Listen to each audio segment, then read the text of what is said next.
જય જય માનખાતા મિત્રો તુલસીભાઈ વાત કરીને એમ કે આ દારૂ ડ્રગ્સ થી થાકી ગયા મોંઘા શિક્ષણ થી થાકી ગયા એટલે મને વાત યાદ આવી 30 તારીખે સીતાનગર ઓવરબ્રિજ ઉપરથી જાતો હતો ટુ વ્હીલ લઈને એટલે રસ્તામાં ઢગલો પડ્યો હતો આ બેનરમાં કે મોંઘા શિક્ષણ થી થાકી ગયા દારૂ ડ્રગ્સ થી થાકી ગયા એટલે એમ થયું કે હારું હું ત્યાં આ બધુંથી કંટાળી ગયો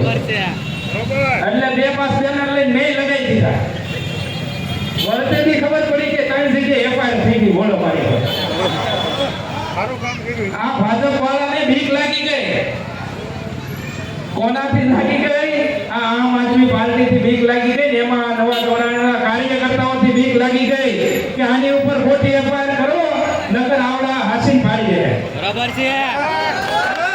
બ્રિજરાજભાઈ આવવાના હતા તો ભરોસી અટકાયત થઈ ગઈ બોલો આપણે એટલામાં અમે થાક્યા નહીં 5 જ દિવસની અંદર આ બીજી સભા કરી અને હવે તો વટથી બ્રિજરાજભાઈ બોલાવ્યા અને આ શાયરીનો દોર તુલસીભાઈ ચાલુ કર્યો ત્યારે મને એક શાયરી યાદ આવી ગઈ બ્રિજરાજભાઈ કે મુશ્किल नहीं है हम जो पीछे से वार करे